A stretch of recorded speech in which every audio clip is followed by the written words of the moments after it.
bienvenidos a las entrevistas y al análisis de las 8:45. Y voy a decir muy bien la fecha, porque no se me puede volver a olvidar. Hoy es miércoles 1 de junio. ¿Y por qué hago este énfasis? Porque bueno, creo que aquí todos en el canal Antigua, la producción, el equipo, está muy contento de desearle a Carmina Valdizán que esté pasando un feliz cumpleaños. Muchísimas gracias, María. Sí, bravo. Muchísimas gracias. Así que deseamos realmente que todo esté bien. Ayer recibió su mejor regalo de este año, ¿no? Así es, así es. Sí. Para que lo sepan, su hijo regresó de estudios, así que por eso tiene esa sonrisa. Terminó su primer año de universidad muy bien, así que motivo suficiente para estar muy contenta. Bueno, Camila, feliz cumpleaños, que la siga pasando bien. Muchísimas gracias, licenciada. Bueno, habiendo dicho eso, y para que no se me vuelva a olvidar, 1 de junio, hoy vamos a tener un invitado aquí en el estudio. Ya Carmina medio insinuó de quién se trata, pero bueno, vamos a tratar un tema que para muchos estaba ahí en el baúl de los olvidos. Otros, sobre todo los que estaban directamente involucrados, estaban muy pendientes, pero que en el quehacer diario de en nuestro país, a la mayoría se le había olvidado. Vamos a hablar del decreto 10/2019, que fue aprobado precisamente en el año 2019 y que es un tema que en su momento fue muy controversial y seguramente seguirá siendo controversial, y que se trata de un procedimiento especial de redención de penas contra la declaratoria de culpabilidad. Más o menos esos son los conceptos que ahí se manejan. Pero en fin, para tratar este tema tenemos a dos invitados. Le doy la bienvenida primero a quien nos acompaña aquí en el estudio. Se trata del licenciado Fernando Linares Beltranera, abogado penalista, y debo de decirlo, en su momento, en ese año 2019, era diputado al Congreso de la República y por lo tanto fue uno de los diputados que votó a favor. Así que tendremos de primera mano quien nos va a comentar cómo fue ese proceso.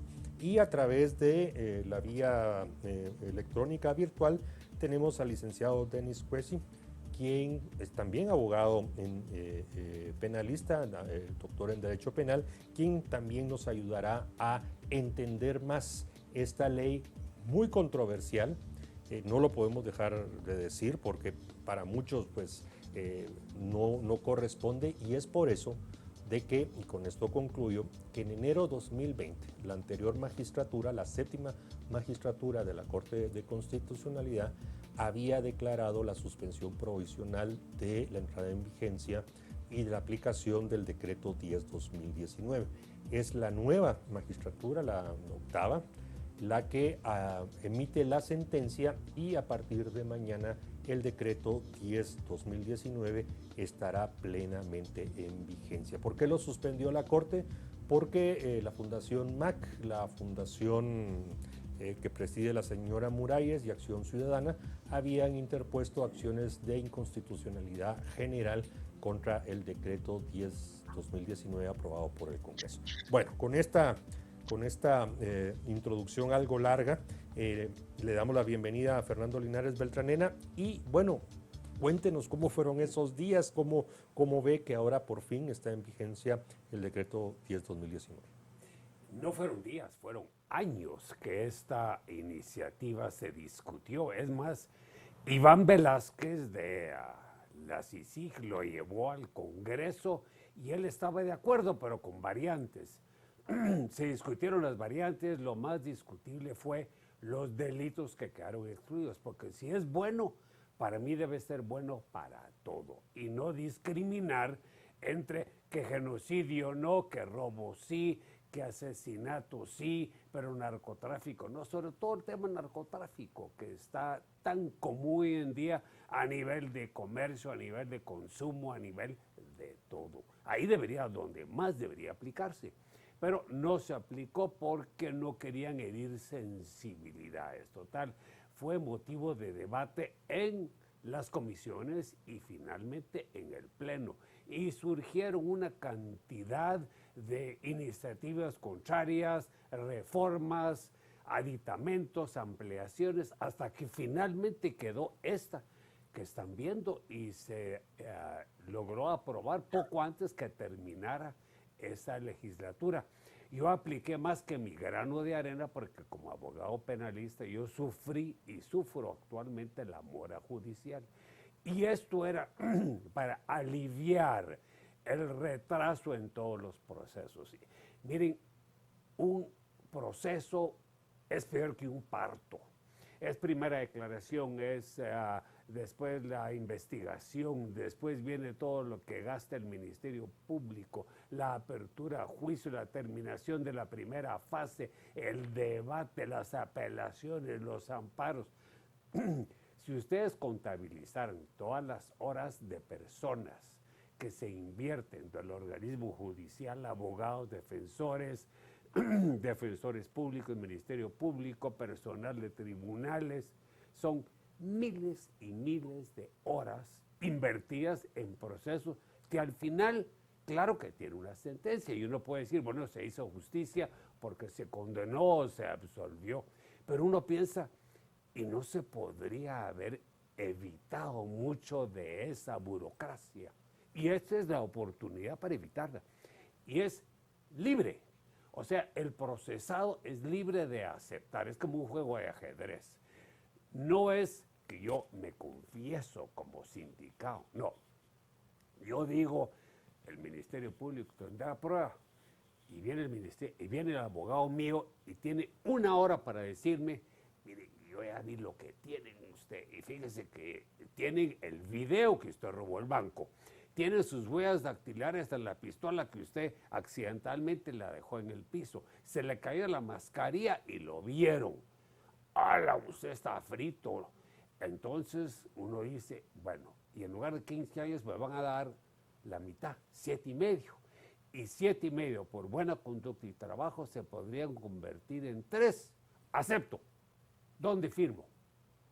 Y entonces de una vez le hacen el acta y se evita todo ese engorroso proceso.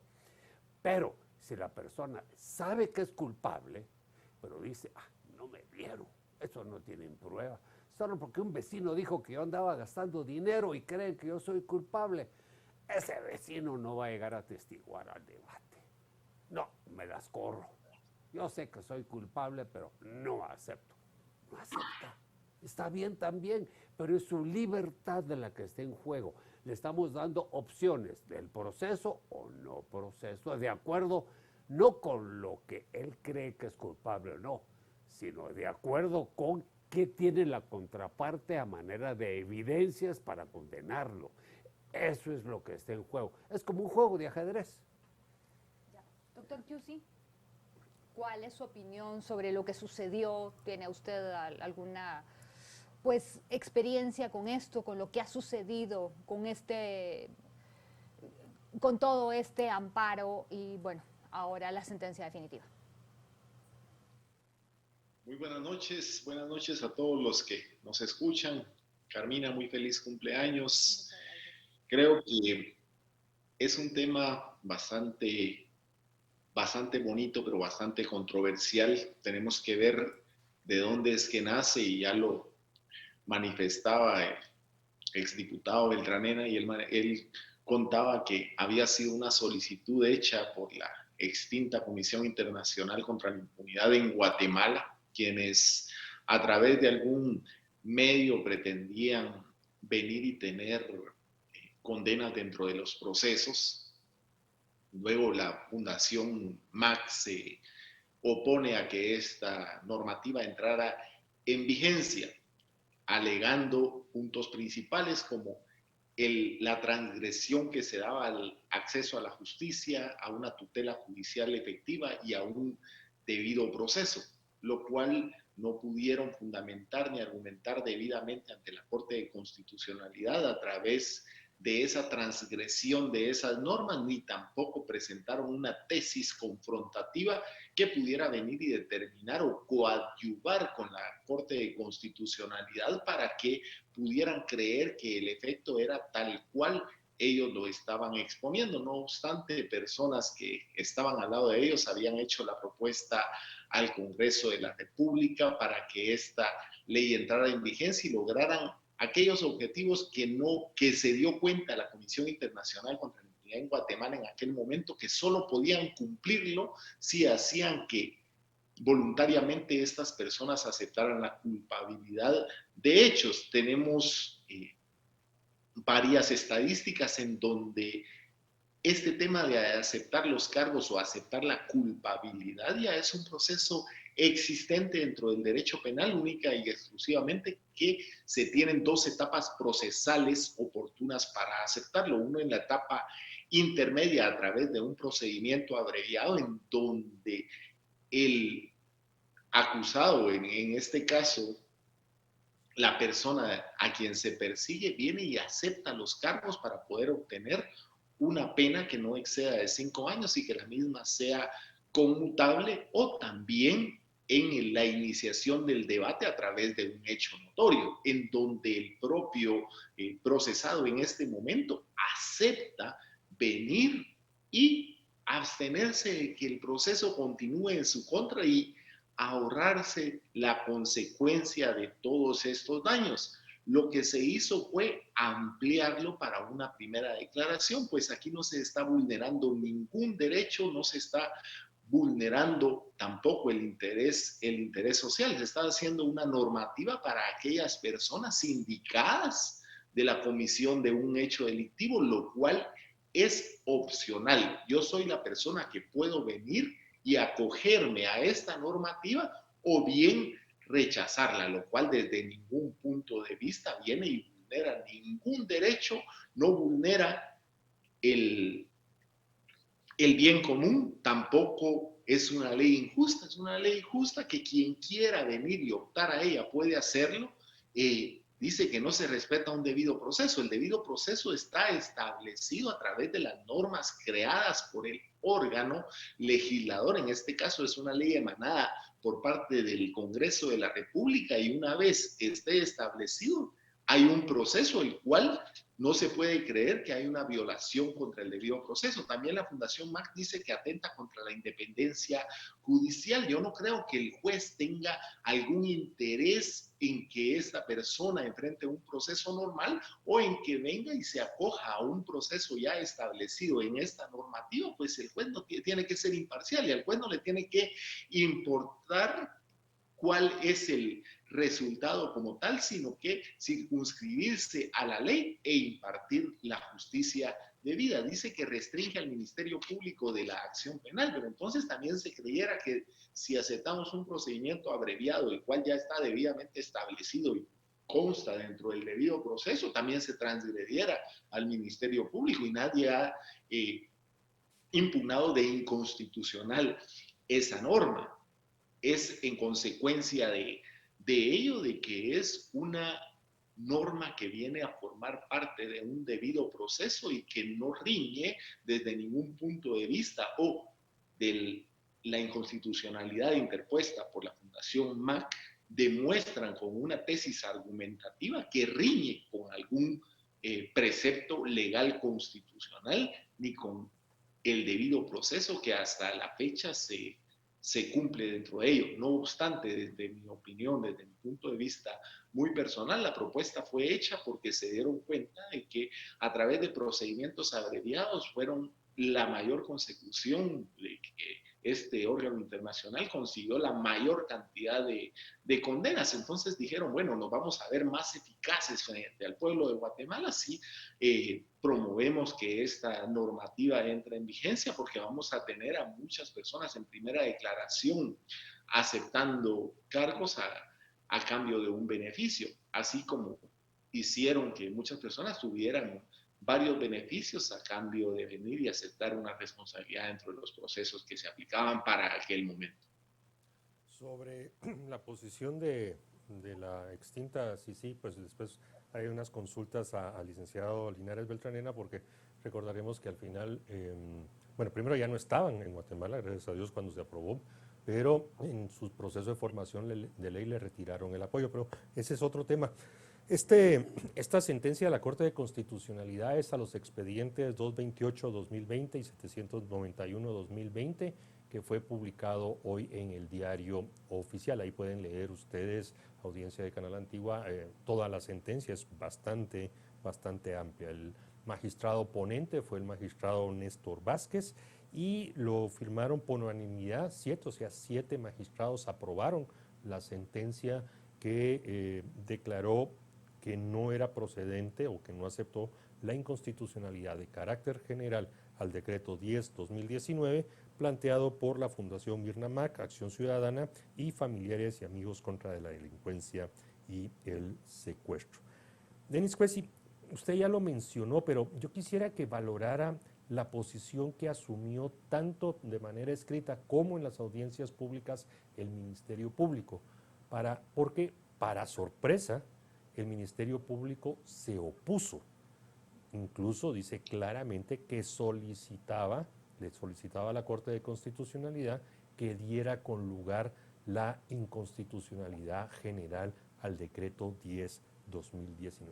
¿Cómo se explica a usted eso? Que el Ministerio Público, que pudiera beneficiarse en la efectividad de la persecución penal, se estuviera oponiendo, incluso invocando tratados internacionales y específicamente resoluciones de la Comisión Interamericana de Derechos Humanos. Claro, básicamente habría que tener una postura, sabemos, para el desarrollo de todo proceso. Dentro de la tramitación del mismo existe un periodo de investigación en el cual pueden surgir nuevos elementos que pueden hacer variar aquellas circunstancias primitivas que motivaron a un juez a dictar un auto de procesamiento por un delito determinado. Y eso precisamente fue lo que al Ministerio Público lo hizo venir y oponerse a que la ley entrase en vigencia y se pudiese operativizar, porque saben perfectamente la debilidad que tienen en poder investigar inicialmente varios de los procesos, toda vez que toman años investigar algunos procesos y van a primera declaración y todavía requieren la mayor cantidad de tiempo para poder recabar esos medios de investigación que necesitan para poder venir y confirmar todos aquellos hechos de los cuales venían investigando. Entonces se vieron como debilitados y como una decisión muy prematura el hecho de que una persona por obtener la mitad de la pena en una primera declaración fuese a darles la probabilidad de venir y descubrir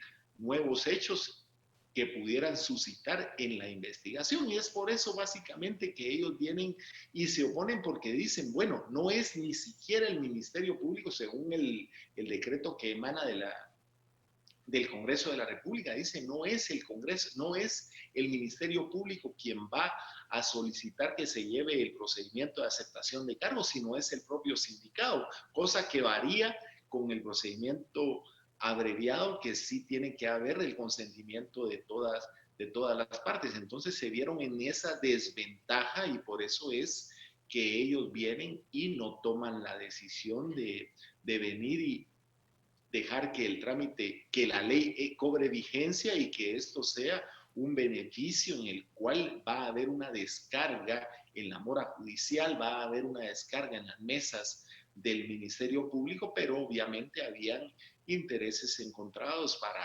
aquel momento y habían posiciones distintas que ellos creían que los hacía estar en un nivel de desventaja y por ello fue que se opusieron rotundamente a que la ley entrara en vigencia y se adhirieron a la inconstitucionalidad planteada por la Fundación MAC y las demás personas.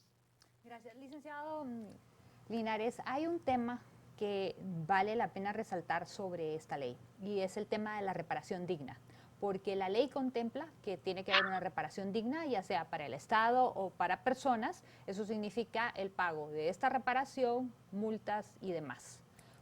Esto es importante que lo hablemos, coméntenos un poco. El derecho penal casi siempre es sobre la libertad de las personas.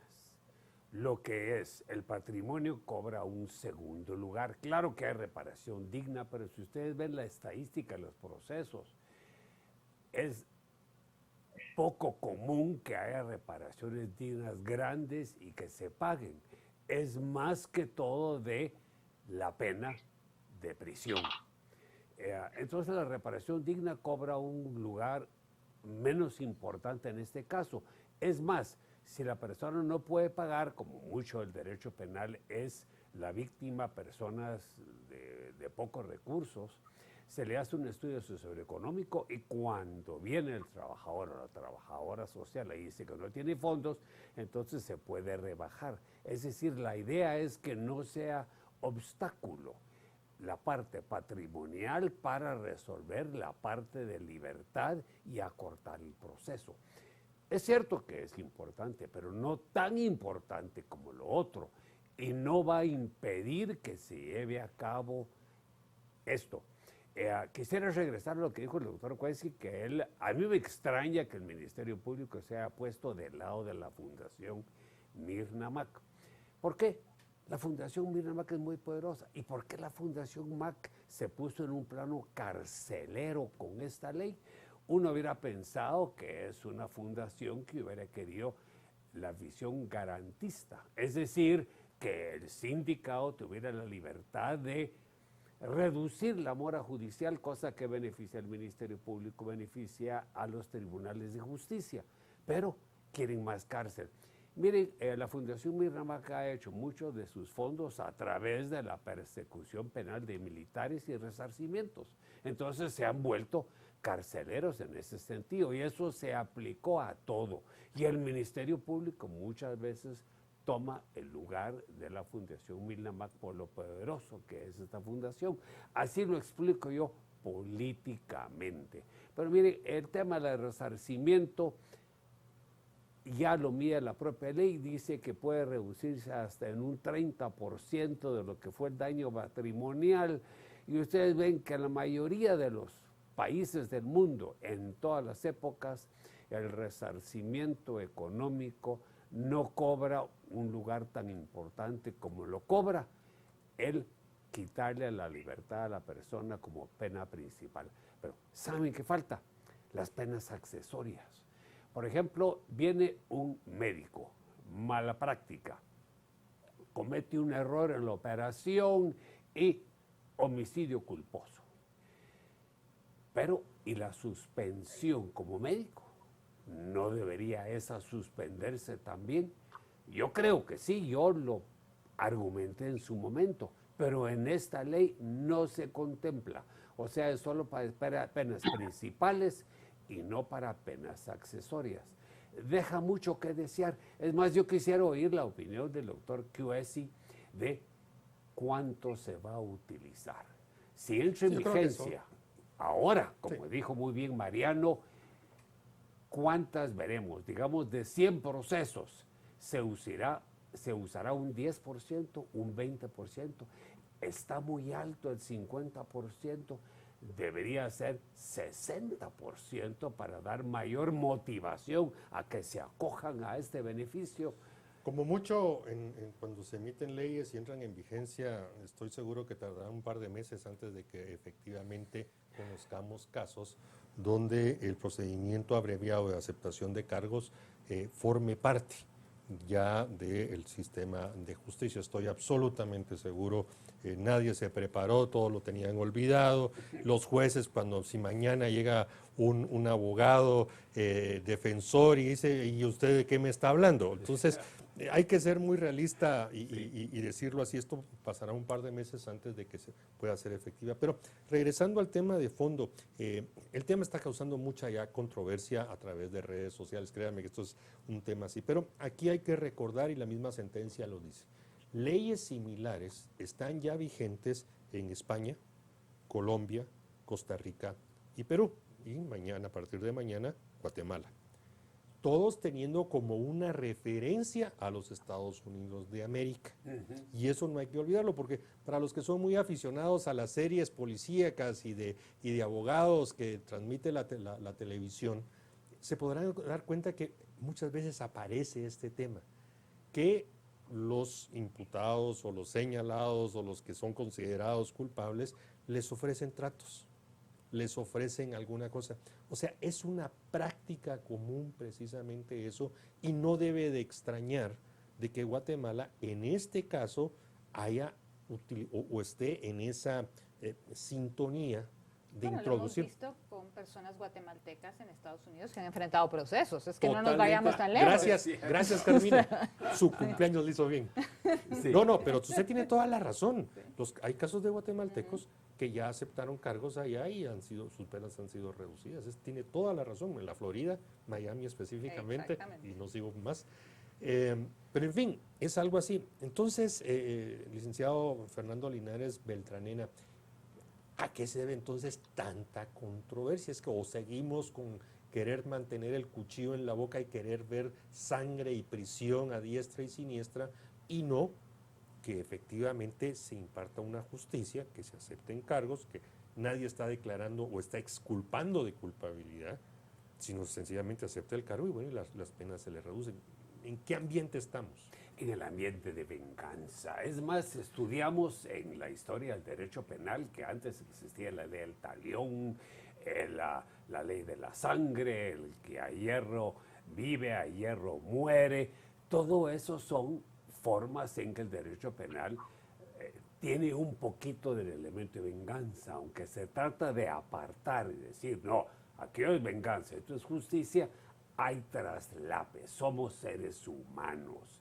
Cuando vemos que se dicta una sentencia por un crimen especialmente aborrecido, por ejemplo, asesinato de niños, etcétera, no nos deja de dar un poquito de gusto, satisfacción, un poquito de placer, si quieren perverso, pero no obstante hay gusto por decir, ajá, que me alegro que les tocó su merecido. Aunque no hay pena y muerte en Guatemala, cuando la había, esa sensación se exaltaba aún más.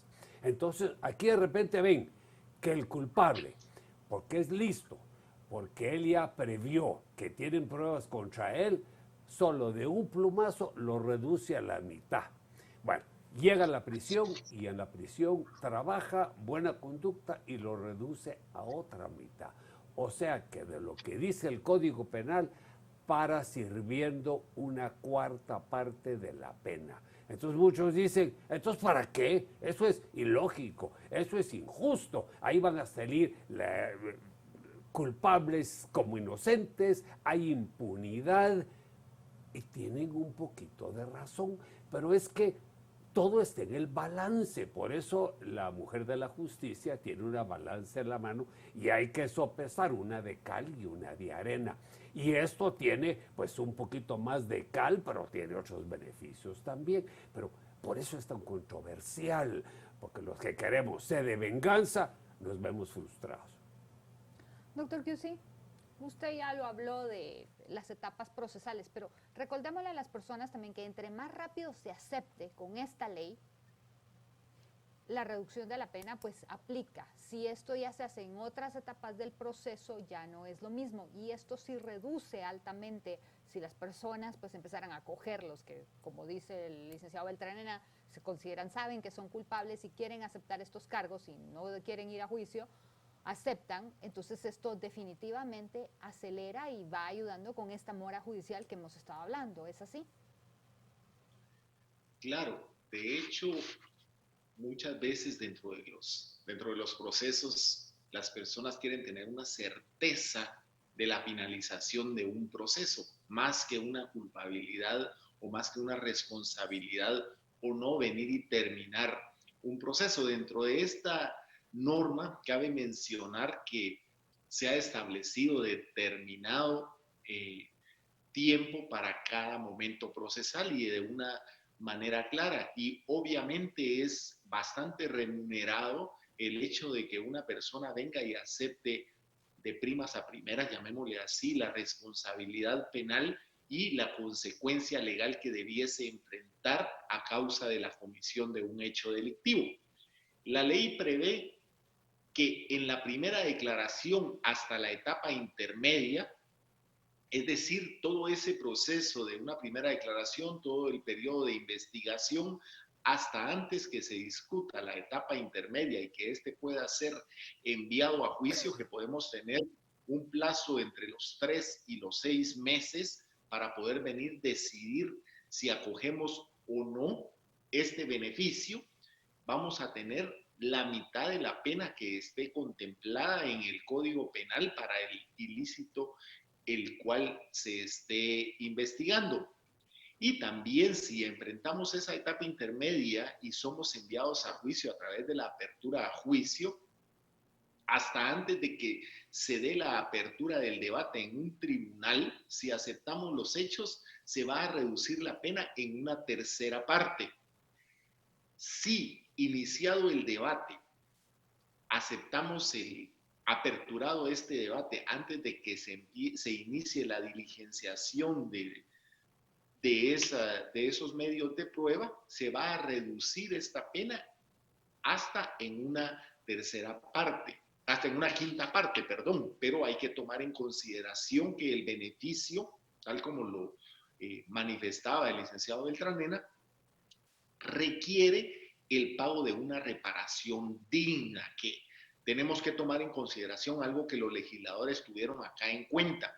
Le vamos a otorgar el beneficio, pero va a primar la reparación digna. Es decir, nosotros vamos a llevar a cabo una audiencia de reparación digna y hasta que no se pague la audiencia de lo convenido en una reparación digna en donde va a estar presente un juez que va a mediar esa reparación que deba hacerse a la víctima, o en el caso de que el Estado sea la víctima, al Estado de Guatemala, no puede venir y ejecutarse el beneficio pactado. No obstante, también, como lo manifestaba el licenciado Beltranena, que dijo, bueno, se prima la libertad y los bienes se dejan en segundo lugar, la ley precisamente así lo estableció y lo que dijeron los legisladores fue, bueno, como pago inicial para poder venir, porque a veces las cantidades son exorbitantes y sabiendo que una persona ha estado privada de su libertad o no generando ingresos en ese tiempo, se puede hacer el compromiso de pago escalado por abonos, tomando en consideración que el pago inicial no puede ser menor al 20% del total, ni mayor al 30% como pago inicial para poder venir y ejecutar ese compromiso, es decir, reducir esa pena. Y esta ley tiene algo más beneficioso aún, que si yo vengo y tengo, por ejemplo, un delito del cual la pena es privativa de libertad por 10 años y de la primera declaración hasta antes de la etapa intermedia acepto este beneficio, mi pena va a reducir a 5 años. Y la propia ley establece que cuando la pena ya reducida no exceda de los 5 años, esta puede ser conmutable, es decir, que todavía podría venir y negociar una conmuta de la pena para no realizar esa pena innecesaria de prisión, que dicho sea de paso, y soy reiterativo en ello, la prisión no es más que una escuela del delincuente que lejos de cumplir los fines para los cuales fue creada hace más de 200 años, lo ha fracasado, porque en la prisión nosotros no venimos y nos resocializamos y reinsertamos a la sociedad, sino que muchas veces salimos con diferentes medios de delinquir o de diferentes técnicas o estrategias para delinquir de una forma distinta, pues tuvimos tantísimo tiempo de ocio que nos dio lugar a volvernos más perversos en lugar de venir y reinsertarnos y resocializarnos. Y además, y más importante que eso, hay muchas personas que no necesitan llegar a la prisión para reinsertarse o resocializarse. Hay médicos que murieron en la prisión y sería necesario reinsertar a un médico a la sociedad, una persona que sirve a la sociedad y que esté inmersa a la sociedad, necesariamente la tenemos que tener privada de libertad para que no cometa hechos delictivos. Yo siempre lo he dicho, si aquí en este lugar está cometiendo esos hechos, pues le prohibimos que se acerque a este lugar y lo ponemos a trabajar en otro lado con la prohibición de que se acerque a ese lugar so pena de privarlo de su libertad si incumple, y con ello conseguiríamos muchísimo Más, Marqués de Beccaria hace 200 y fracción de años dijo que no era necesaria una pena privativa de libertad de más de 3 años. Y yo comparto esto, porque lo que hace no es resocializar a una persona, sino desocializar. Lo que hace una persona saliendo hoy, después de 20 años de estar privado de libertad, a la calle.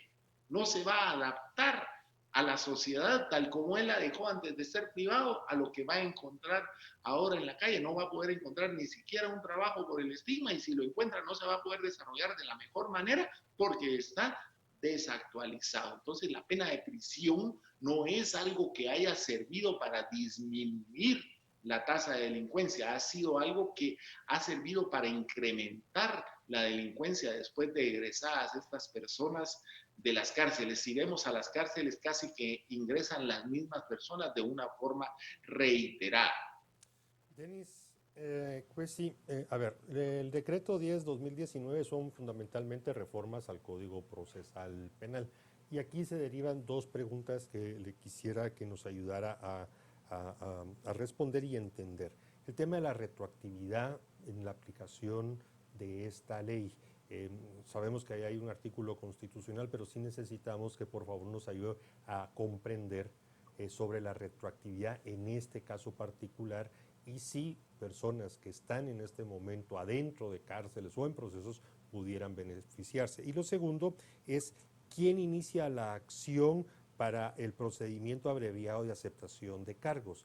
¿Es algo que los abogados litigantes lo pueden pedir, lo pueden solicitar, o es el juez el que le indica al procesado, mire, tiene esta opción, usted decida? Por favor.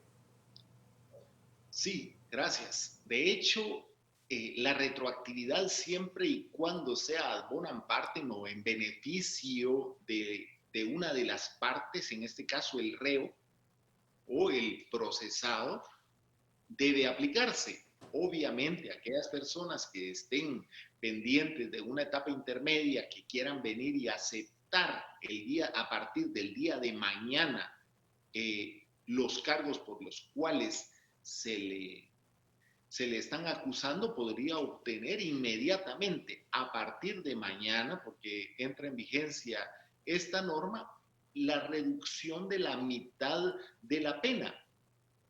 Para aquellas personas que obviamente su proceso está más avanzado, pues entonces se verán beneficiados en tanto llegue o les haya llegado ese momento para beneficiarse de ello. Para aquellas personas que no han empezado su debate, tienen la oportunidad de reducir su pena en una tercera parte todavía, y para aquellos que se dictó la apertura de debate y no se han diligenciado pruebas, hasta una quinta parte, que es una mínima, pero en algo puede contribuir. ¿Quién lo solicita? Como recordemos que nadie puede declararse culpable, es un derecho único y exclusivo de la parte que está siendo acusada de la comisión de un hecho delictivo, el hecho de venir y decir, bueno, renuncio a continuar con el proceso y me acojo a la normativa ya establecida dentro del decreto 10-2019, en el cual acepto los cargos por los cuales estoy enfrentando este proceso, y que se aplique el resto del contenido de la norma para poder venir y únicamente obtener la mitad de la pena. Aplica para todas aquellas personas a las cuales no haya iniciado el diligenciamiento de la prueba en las escalas que la ley determinó, y es eso precisamente lo que alegaba el Ministerio Público, que no eran ellos quienes podían venir y renunciar a esto. Pero es que, lógico, es un derecho, el derecho de inocencia es un derecho personalísimo que le asiste en todo momento al procesado, y es él el único que lo puede renunciar. El Ministerio Público no puede requerir que yo venga y acepte los cargos inicialmente. Él tiene una función dentro del proceso penal, que yo esté dispuesto como acusado, como sindicado la comisión de un hecho delictivo a querer venir y acogerme a este procedimiento es un derecho que única y exclusivamente le asiste al afectado del proceso, aquel que están señalando de la comisión del hecho delictivo. Licenciado Linares, usted pues ya lo ha dicho en el programa, que estaba de acuerdo en que la ley fuera para todos. Sin embargo, hay personas que están diciendo, no, pero ¿cómo va a ser que un asesino, etcétera, etcétera?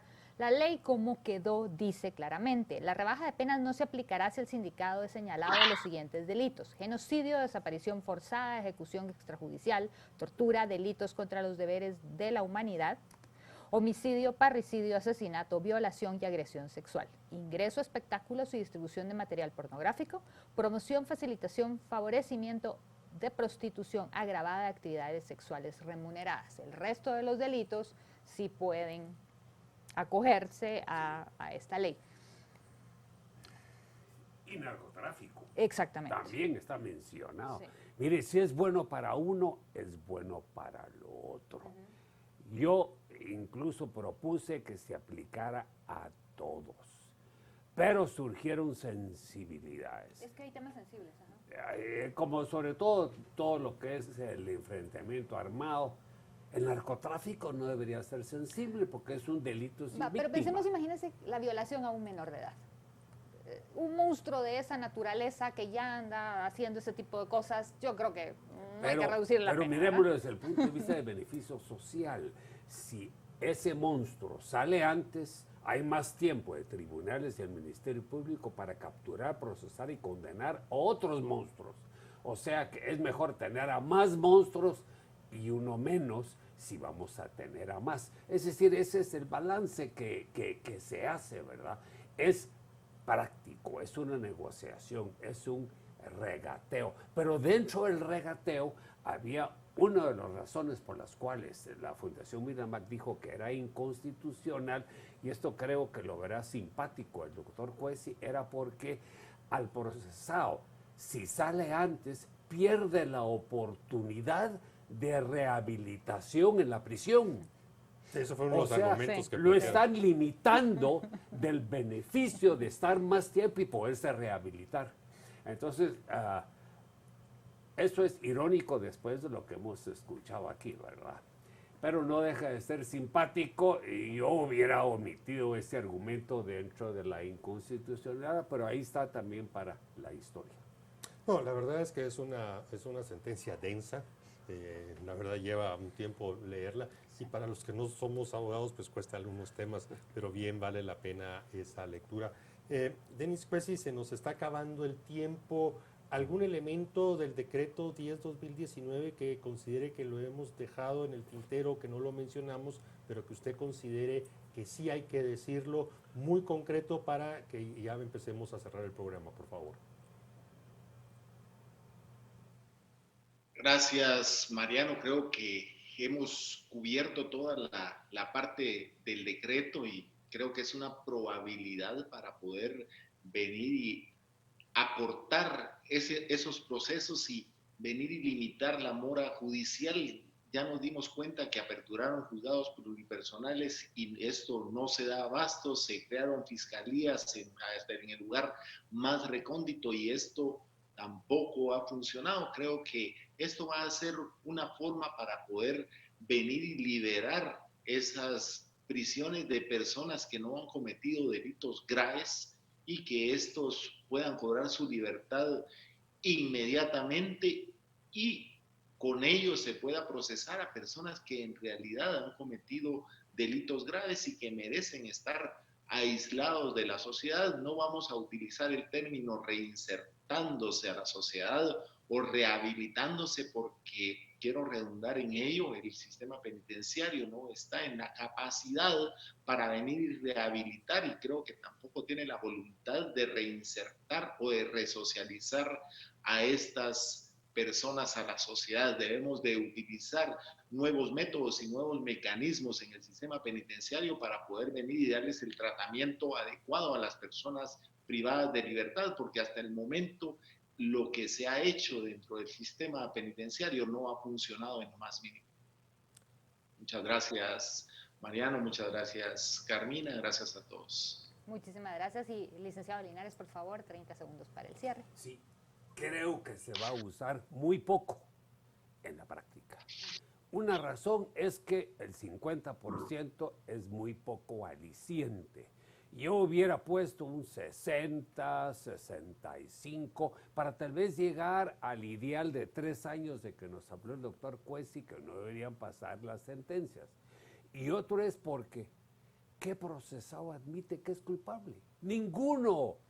Mire, yo me he encontrado en mi carrera profesional, que ya vamos para bastantes décadas, es rarísimo que a uno le digan así, mire, Lick, fíjese que yo sí cometí el delito usted. Pero si usted cree que me puede sacar, estoy en sus manos. Es rarísimo. Todos dicen, no, sí, yo no sé. Pero mire, el parte dice que lo agarraron con las manos en la masa. Ah, es que a mí me llevan mal los policías, usted. Mire, lo he escuchado una y otra vez. Yo estoy seguro que el doctor Cuesi también lo he escuchado. Entonces, comenzando por ahí, no lo admiten hasta que no tengan la soga al cuello. Entonces, esto no se va a utilizar por el ego de los procesados. Bueno, agradecemos mucho a Fernando Linares Beltranena, que nos haya acompañado aquí en el estudio, a Denis Cuesi, que ya por medio de la plataforma digital estuvo también con nosotros. Es un tema que, bueno, como dijimos, inicia mañana, está en vigencia mañana. Hay que darle seguimiento para ver estadísticas más adelante. Sí, las estadísticas. Habrá que ver esos primeros casos, cómo se comportan las partes. Bueno, cerramos sin olvidar de volverle a decir a Carmen que siga en estos próximos 90 minutos, que siga pasándola muy bien por el día de su cumpleaños. Muchísimas gracias. Muy buenas noches. Gracias a ustedes. Buenas noches. Hasta la próxima.